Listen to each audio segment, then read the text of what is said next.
गुनाह की राह में दो प्रेमी। किसी को किसी से प्यार हो जाना गलत नहीं है।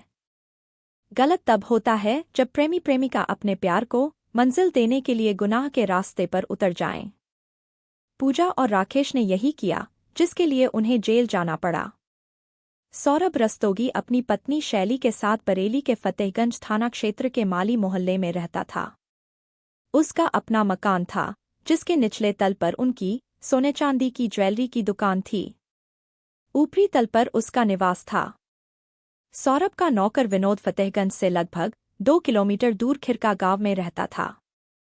वह काम करके रोजाना अपने घर चला जाता था। 3 मई की सुबह 9 बजे विनोद सौरभ रस्तोगी के घर पहुंचा और सड़क पर खड़े होकर उसने सौरभ को कई आवाज लगाई, लेकिन ऊपर कोई प्रतिक्रिया नहीं हुई। जबकि रोजाना उसकी आवाज सुनते ही सौरभ बाहर झांकता और उसे देखकर दुकान खोलने के लिए चाबियां नीचे फेंक देता। दुकान के बराबर से ही ऊपर जाने के लिए सीढ़ियां थीं, जिसमें आगे की ओर चैनल लगा था और उसके पीछे शटर। शटर और चैनल दोनों हमेशा अंदर से बंद रहते थे। शटर को थोड़ा खुला देख विनोद आश्चर्य में पड़ गया, क्योंकि सौरभ अगर सामने की दुकान पर चाय पीने भी जाता था तो शटर लॉक करके जाता था। विनोद ने सौरभ के बारे में पड़ोस में पूछा तो कुछ पता नहीं चला। उसने संदेह वाली बात पड़ोसी को बताई तो उसने ऊपर जाकर देखने को कहा। विनोद पूरा शटर खोलकर सीढ़ियों के रास्ते प्रथम तल से होते हुए जब दूसरे तल पर पहुंचा तो सौरभ को हाथ पैर बंधे हुए पड़े पाया। उसे उस हालत में देखकर ही लग रहा था कि वह जीवित नहीं है। विनोद घबराकर उल्टे पैर वापस लौट आया। नीचे आकर उसने पड़ोसी को पूरी बात बताई। उसकी बात सुनकर जरा सी देर में पास पड़ोस के लोग एकत्र हो गए। पुलिस चौकी पास ही थी। विनोद ने इस मामले की सूचना पुलिस चौकी में दे दी। चौकी से अविलंब थाना फतेहगंज को सूचना भेज दी गई। 15 मिनट में ही पुलिस टीम के साथ घटनास्थल पर पहुंच गए। पुलिस मकान के दूसरे तल पर पहुंची तो घर का सारा सामान बिखरा पड़ा मिला। सौरभ की हत्या कर दी गई थी और उसकी लाश बेड पर पड़ी थी। उसकी कनपटी पर गोली लगने का निशान था, साथ ही गर्दन पर भी घाव था। लग रहा था जैसे गोली कनपटी पर लगने के बाद गर्दन से होती हुई बाहर निकली हो। गर्दन पर किसी तेज धारदार चीज से काटे जाने का भी निशान था और गला कसे जाने के निशान भी साफ नजर आ रहे थे। इसका मतलब हत्यारे सौरभ को किसी भी हालत में जिंदा नहीं छोड़ना चाहते थे। घटना की सूचना अपने उच्चाधिकारियों को दे दी। एक्सपर्ट की टीम घटनास्थल से साक्ष्य जुटाने में लग गई। टीम द्वारा अपना काम कर लिए जाने के बाद अधिकारियों ने घटनास्थल का निरीक्षण किया। करीब 20 गज के प्लॉट में बने उस मकान के प्रथम तल पर किचन और बाथरूम के अलावा एक दीवान पड़ा था। यहीं पर सौरभ की दुकान का लॉकर था, जिसमें वह ग्राहकों द्वारा गिरवी रखे जाने वाले गहने और पैसा रखता था। दूसरे तल पर बना कमरा सौरभ का बेडरूम था, जबकि तीसरे व अंतिम तल पर टॉयलेट था। जिस बेडरूम में सौरभ की हत्या की गई थी वह काफी कम जगह में बना था। एक बेड और एक टेबल के अलावा वहां एक अलमारी रखी थी। इतने सामान से ही पूरा कमरा भरा था। कमरे में रखी अलमारी खुली पड़ी थी और उसका सामान बाहर निकला पड़ा था। अलमारी का लॉकर खुला था और बिल्कुल खाली था। अलमारी और लॉकर के लॉक टूटे हुए थे। कमरे में टूटी हुई चूड़ियां पड़ी थीं। कांच का गिलास भी मेज के पास टूटा पड़ा था। गिलास के कांच का एक टुकड़ा खून से सना हुआ था। सौरभ का गला शायद उसी कांच से काटा गया था। सीढ़ियों पर चाबी के कई गुच्छे पड़े मिले थे। इसी बीच सूचना पाकर बरेली से सौरभ के पिता सुनील रस्तोगी व अन्य घरवाले आ गए। उनसे पूछताछ करने पर पता चला कि गत दिवस 2 मई को सौरभ अकेला था। उसकी पत्नी शैली 2 मई की सुबह नोएडा चली गई थी। उस दिन शुक्रवार होने की वजह से बाजार की साप्ताहिक छुट्टी थी। सुबह पत्नी को टेरन में बैठाने के बाद सौरभ अपनी नानी की अंत्येष्टि में बचला गया था। उसकी नानी की मौत भी 2 मई की सुबह हुई थी। नानी की अंत्येष्टि में वह गया तो था, लेकिन घर वालों के रोकने के बावजूद जल्दी चला आया था। घटनास्थल के मुआयने और पूछताछ के बाद यह नतीजा निकला कि इस घटना को पुख्ता योजना बनाकर अंजाम दिया गया था। हत्यारों को यह बात अच्छी तरह पता थी कि सौरभ घर पर अकेला है, उसकी पत्नी शैली बाहर गई हुई है। इसीलिए घटना को अंजाम देने के लिए 2 मई की रात चुनी गई। हालात बता रहे थे कि घर के अंदर दाखिल होने वाले को सौरभ अच्छी तरह जानता था, क्योंकि कोई भी व्यक्ति बाहर से घर के अंदर तब तक प्रवेश नहीं कर सकता था जब तक अंदर मौजूद शख्स ताला न खोले। बाहर से ताला खोलना किसी भी तरह संभव नहीं था। सीढ़ियों के पास शटर लगा था जिसमें अंदर से ताला पड़ा हुआ था। फिर सीढ़ियां चढ़ने के बाद एक दरवाज़ा था, वह भी अंदर से बंद रहता था। अगर किसी ने दरवाज़ा तोड़ने का प्रयास किया होता तो निशान जरूर मिलते। दरवाज़ों पर लगी कुंडियां थीं। इसका मतलब था कि सौरभ ने ही अपने किसी परिचित को देखकर दरवाजे खोले होंगे और उसे ऊपर ले गया होगा। रात 9 बजे सौरभ ने विनोद को फ़ोन करके बुलाया था, लेकिन मौसम खराब होने की वजह से वह नहीं आ सका था। इसके बाद ही किसी समय सौरभ की हत्या की गई थी। पुलिस अधिकारियों ने गहन जांच पड़ताल करने के बाद करी। 1 बजे सौरभ की लाश पोस्टमार्टम के लिए बरेली स्थित मोर्चरी भेज दी। मौके पर मिले सौरभ के मोबाइल को पुलिस ने अपने कब्जे में ले लिया। घटनास्थल से पुलिस ने 2 बुलेट भी बरामद किए। उधर सौरभ की पत्नी शैली को पति की मौत की खबर मिली तो वह देर शाम दिल्ली से वापस आ गई। पुलिस ने सौरभ के मोबाइल नंबर की कॉल डिटेल्स निकलवाई तो पता चला कि घटना वाली रात उसने अंतिम कॉल अपनी पत्नी शैली को की थी। उससे पहले उसने 9 बजे विनोद से बात की थी। इन दोनों कॉल से पहले सौरभ की बात एक अनजान नंबर पर भी हुई थी। उस नंबर पर उस दिन भी और उसके पहले दिन भी कई बार देर तक बातें की गई थीं। इंस्पेक्टर देवेश सिंह ने उस नंबर के बारे में विनोद से पूछताछ की तो उसने बताया कि वह नंबर बरेली के थाना बहेड़ी के अंतर्गत आने वाले गांव जुआ जवाहरपुर की रहने वाली पूजा शर्मा का था। विनोद उसके बारे में इसलिए जानता था क्योंकि सौरभ ने उसे भेजकर कई बार पूजा का मोबाइल रिचार्ज कराया था। इससे पुलिस को यह मामला अवैध संबंधों का लगा। पुलिस ने पूजा के घर पर गिरफ्तारी के लिए दबिश दी, लेकिन वह नहीं मिली। पता चला कि वह 19 अप्रैल को अपने प्रेमी राकेश गंगवार के साथ भाग गई थी। राकेश पड़ोस के गांव मोहम्मदपुर का रहने वाला था। राकेश और पूजा का एक साथ भागना और पूजा का सौरभ से बराबर बात करना इस बात की ओर इशारा करता था कि संभवतः उन दोनों ने ही मिलकर सौरभ की हत्या करके लूट को अंजाम दिया था। पुलिस ने उन्हें शीघ्र गिरफ्तार करने के लिए मुखबिरों को सुराग रस्सी पर लगा दिया। 7 मई की दोपहर को एक मुखबिर से इंस्पेक्टर देवेश सिंह को सूचना मिली कि पूजा अपने प्रेमी राकेश के साथ इज्जत नगर रेलवे स्टेशन पर खड़ी है। यह खबर मिलते ही उन्होंने तुरंत वहां जाकर दोनों को गिरफ्तार कर लिया। दोनों को थाने लाकर कड़ाई से पूछताछ की गई तो उन्होंने सारा सच उगल दिया।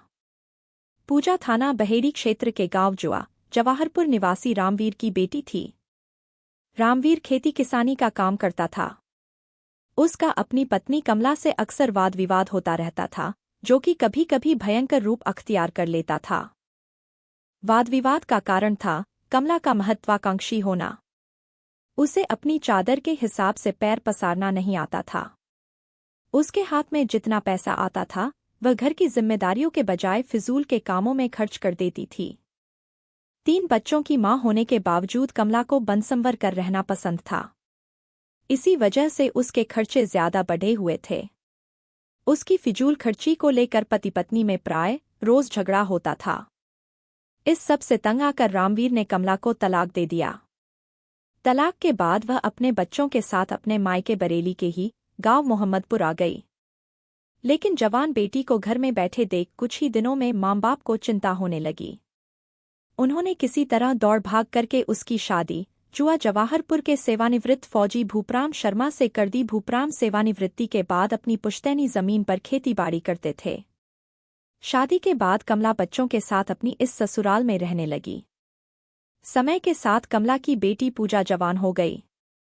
वह बरेली के विशाल कन्या डिग्री कॉलेज से बीए द्वितीय वर्ष की पढ़ाई कर रही थी। पूजा अपनी मां कमला से इसलिए नाराज रहती थी क्योंकि उसने दूसरा विवाह कर लिया था। इसी बात को लेकर मां बेटी में अक्सर झगड़ा हो जाता था। कमला अपनी झगड़ालू बेटी से कम ही बोलती थी। पूजा के उग्र स्वभाव से कमला काफी डरती थी। पूजा भी अपनी मां पर गई थी। उसके भी काफी ऊंचे ख्वाब थे, जिन्हें पूरा करने के लिए वह सही गलत के चक्कर में भी नहीं पड़ना चाहती थी। ऐसी बातों में उसका दिमाग भी काफी तेज दौड़ता था। पूजा अपनी ननिहाल मोहम्मदपुर जाती रहती थी। एक दिन वहीं पर उसकी मुलाकात राकेश कुमार गंगवार से हुई। राकेश के पिता होरीलाल भी किसान थे। उसकी 2 बड़ी बहनों का विवाह हो चुका था। राकेश उन दिनों बरेली कॉलेज में बीए द्वितीय वर्ष प्राइवेट की पढ़ाई कर रहा था। इसके अलावा वह पार्ट टाइम नौकरी भी करता था। राकेश का पूजा की ननिहाल में आना जाना था। दोनों ने बीए के फॉर्म भी साथ साथ भरे थे। पूजा के ननिहाल में रहते राकेश का आना जाना बढ़ गया था। जब भी वह आता, उसकी नजरें पूजा पर ही टिकी रहतीं। पूजा नासमझ तो थी नहीं कि उसकी नजरों को नहीं पढ़ पाती। वह उसके दिल की बात बखूबी समझती थी। मोहब्बत का बीज जब दोनों ओर अंकुरित हो जाए तो एक दूसरे के करीब आने में वक्त नहीं लगता। धीरे धीरे पूजा राकेश से खुलती चली गई। वक्त के साथ दोनों ने अपने अपने प्यार का इजहार कर लिया। इसके बाद दोनों छिपछिपाकर एक दूसरे से मिलने लगे। जीवन भर एक दूसरे का साथ निभाने का सपना लिए दोनों ने जल्दी ही अपने बीच की सारी दूरियां भी मिटा दीं। राकेश और पूजा जहां प्यार के रास्ते पर बेफिक्र होकर तेजी से आगे बढ़ रहे थे, वहीं उन दोनों के प्यार की बात गांव वालों से छिपी न रह सकी। जल्दी ही इस बारे में दोनों के घर वालों को भी पता चल गया। राकेश और पूजा के प्यार के किस्से सुनकर दोनों के परिजन तंग आ गए थे।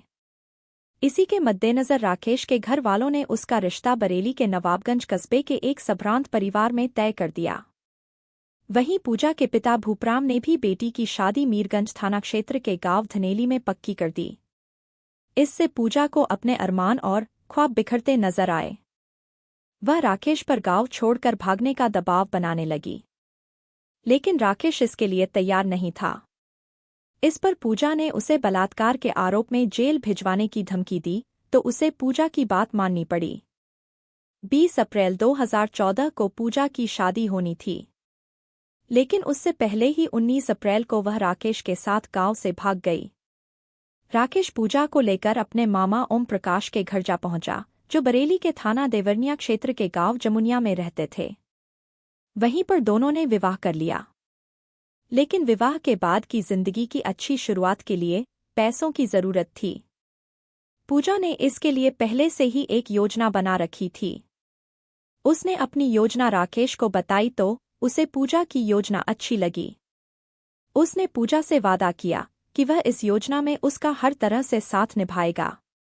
सुनील रस्तोगी बरेली स्थित फतेहगंज पश्चिमी के माली मोहल्ले में अपने परिवार के साथ रहता था। उसके मकान के निचले तल पर उसकी ज्वेलरी शॉप थी।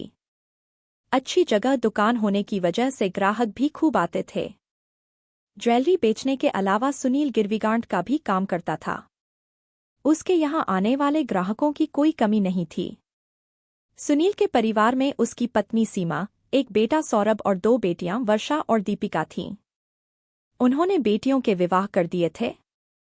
4 साल पहले सौरभ का विवाह भी बरेली के कस्बा सिरौली के मोहल्ला सीपरी निवासी शैली से हो गया था। उन दिनों सौरभ पिता के साथ दुकान पर बैठता था। 2 साल पहले सौरभ की मां का देहांत हो गया, तो कुछ ही महीने बाद सौरभ के पिता सुनील ने दूसरा विवाह करने की ठान ली। इस विवाह का सौरभ व शैली के अलावा अन्य घर वालों ने भी काफी विरोध किया, लेकिन सुनील नहीं माने।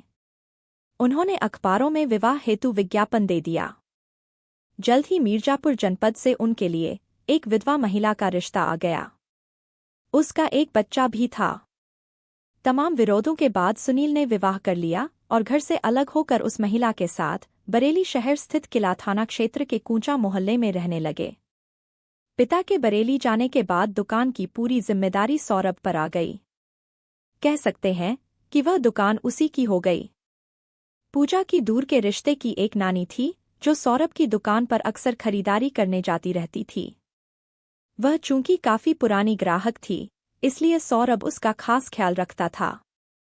एक बार पूजा भी अपनी नानी के साथ सौरभ की दुकान पर गई। नानी ने उसका परिचय सौरभ से कराकर कहा कि कभी यह कुछ खरीदने आए तो उसे उचित दाम पर ही ज्वेलरी दे देना। पहली ही मुलाकात में सौरभ पूजा के दिमाग में चढ़ गया। वह अक्सर उसकी दुकान पर जाने लगी। एक दिन वह शाम के वक्त सौरभ की दुकान पर पहुंची तो वह दुकान बंद कर रहा था। सौरभ उसे ऊपर अपने मकान में ले गया और अपनी पत्नी शैली से मिलवाया। बेडरूम में बिठाकर उसने शैली से अपनी ज्वेलरी पूजा को दिखाने को कहा, जो उसने हाल में ही बनवाई थी। दरअसल सौरभ सोच रहा था कि शैली की ज्वेलरी देखकर शायद पूजा को डिज़ाइन पसंद आ जाए और वह वैसे ही डिज़ाइन की ज्वेलरी बनवाने का मन बना ले। शैली एक अजनबी लड़की के सामने अपनी अलमारी खोलकर ज्वेलरी नहीं दिखाना चाहती थी, लेकिन सौरभ के कहने पर उसे बात माननी पड़ी। शैली की ज्वेलरी देखकर पूजा की आंखें चुंधिया गईं। ज्वेलरी के वजन और कीमत की सोचकर उसके मन में लालच आ गया। उस दिन पूजा वहां से वापस तो लौट आई, लेकिन उसकी आंखों के सामने वहीं ज्वेलरी नाचती रही। इसके बाद उसने सौरभ से मुलाकातें बढ़ा दीं। मुलाकातें बढ़ी तो दोनों ने एक दूसरे को अपने मोबाइल नंबर दे दिए। इसके बाद दोनों की बातें होने लगीं। पूजा को अपनी तरफ खिंचता देख सौरभ खुश था। उसका भी मन बहक गया। धीरे धीरे स्थिति यह आ गई कि सौरभ अपने नौकर विनोद को भेजकर पूजा का मोबाइल भी रिचार्ज कराने लगा। राकेश के साथ भागने और शादी करने के बाद जब अच्छी जिंदगी के लिए पैसे की जरूरत महसूस हुई तो पूजा ने राकेश के साथ मिलकर सौरभ को लूटने की योजना बना ली। इसके लिए उसने मर्दों की कमजोरी वाला रास्ता अख्तियार किया। वह सौरभ से खुलकर प्रेम भरी बातें करने लगी। एक साथ तन्हा समय बिताने की बात हुई तो सौरभ ने मौके की तलाश शुरू कर दी। सौरभ की पत्नी शैली की बच्चेदानी पर कुछ चर्बी थी, जिस वजह से गर्भ नहीं ठहर पा रहा था। उसका इलाज नोएडा के नीलकंठ अस्पताल में चल रहा था। डॉक्टर गर्भाशय की चर्बी ऑपरेशन के जरिए हटाने की बात कर रहे थे। शैली को उसी ऑपरेशन के लिए नोएडा जाना था। सौरभ को पूजा से एकांत में मिलने के लिए यह सही मौका लगा। इसके लिए उसे ऐसा इंतजाम करना था कि उसे शैली के साथ न जाना पड़े। इसके लिए उसने काम का बहाना बनाकर शैली को अपने नौकर जंग बहादुर की पत्नी के साथ नोएडा जाने के लिए मना लिया। 25 अप्रैल को शैली के जाने की योजना बन गई। सौरभ ने पूजा को फोन करके उससे घर पर मिलने की बात भी बता दी, लेकिन ऐन वक्त पर किसी वजह से उस दिन शैली का जाना स्थगित हो गया। इस वजह से उस दिन सौरभ और पूजा नहीं मिल पाए। 2 मई को सुबह सौरभ शैली को नौकर की पत्नी के साथ लेकर बरेली जंक्शन गया और 6:30 बजे दिल्ली जाने वाली आला हजरत एक्सप्रेस से उसे दिल्ली भेज दिया। वहां से उसे नोएडा जाना था। पत्नी को भेजने के बाद सौरभ ने 8 बजे सुबह फोन करके पूजा को मिलने के लिए बुला लिया। उस दिन शुक्रवार था और शुक्रवार को मार्केट की साप्ताहिक छुट्टी रहती थी, इसलिए उस दिन दुकान खोलने की भी मजबूरी नहीं थी। प्रोग्राम के हिसाब से सब कुछ ठीक था, लेकिन तभी सौरभ को नानी की मौत का समाचार मिला। मजबूरी थी, इसलिए न चाहते हुए उसे बेमन से कचला जाना पड़ा, जहां उसकी नानी की अंत्येष्टि होनी थी। वहां पर भी पूजा ने उसे 3 से 4 बार फोन किया। पूजा से एकांत में मिलने की तमन्ना सौरभ के सिर चढ़कर बोल रही थी। अंत्येष्टि के बाद जब वह जाने लगा तो घर वालों और रिश्तेदारों ने उसे रोकने की काफी कोशिश की, लेकिन वह नहीं रुका। शाम लगभग 6:30 बजे तक वह अपने घर पहुंच गया। उसने घर पहुंचने की खबर पूजा को दे दी। इसके बाद पूजा राकेश के साथ बाइक पर बैठकर सौरभ के घर के लिए चल दी। बाइक राकेश के मामा ओम प्रकाश की थी। रात 8 बजे वह सौरभ के मकान से कुछ दूरी पर उतर गई और सौरभ के घर की तरफ चल दी। राकेश वहीं मार्केट में घूमने लगा। इसी बीच उसने शराब पी और वहीं पास के एक बैंक्वेट हॉल में हो रहे वैवाहिक समारोह में जाकर खाना खाया। नशे की हालत में उसने बाइक एक स्थानीय पत्रकार अनवार खान की बाइक से भिड़ा दी। इस पर दोनों में काफी बहस हुई। राकेश अपनी बाइक वहीं खड़ी करके वहां से चला गया। पत्रकार अनवार खान ने फतेहगंज पश्चिमी थाने को सूचना दी, जिसके बाद थाने से सिपाही वहां पहुंचे और राकेश की क्षतिग्रस्त बाइक को उठवाकर थाने ले गए। दूसरी ओर पूजा सौरभ के घर पहुंची तो सौरभ ने खुद आकर शटर खोला और उसे अपने साथ दूसरी मंजिल पर बने अपने बेडरूम में ले गया। कुछ देर दोनों के बीच बातें होती रहीं। फिर सौरभ 2 गिलास और फ्रिज से फ्रूटी की बोतल निकाल कर ले लाया। उसने फ्रूटी मेज पर रख दी। पूजा फ्रूटी की बोतल उठाकर दोनों गिलासों में पलटने लगी। इसी बीच सौरभ टॉप फ्लोर पर टॉयलेट चला गया।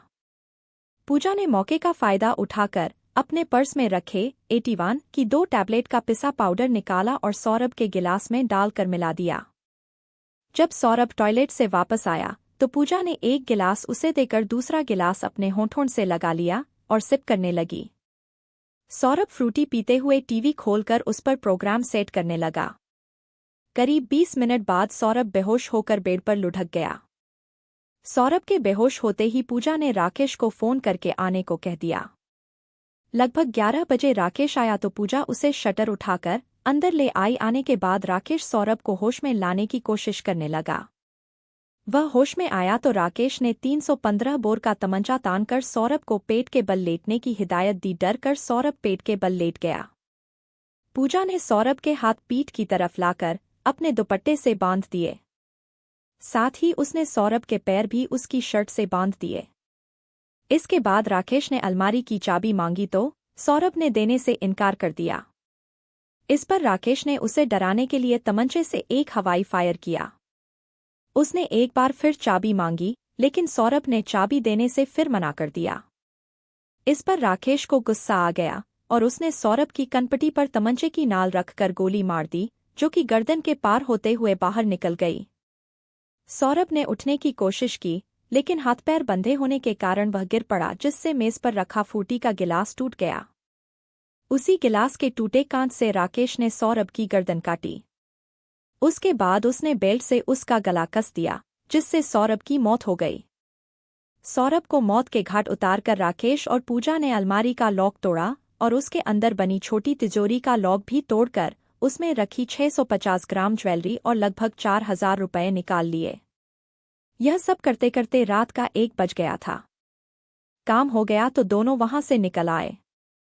राकेश ने बाहर आकर अपनी बाइक ढूंढी लेकिन बाइक नहीं मिली। बाइक सिपाही थाने ले गए थे।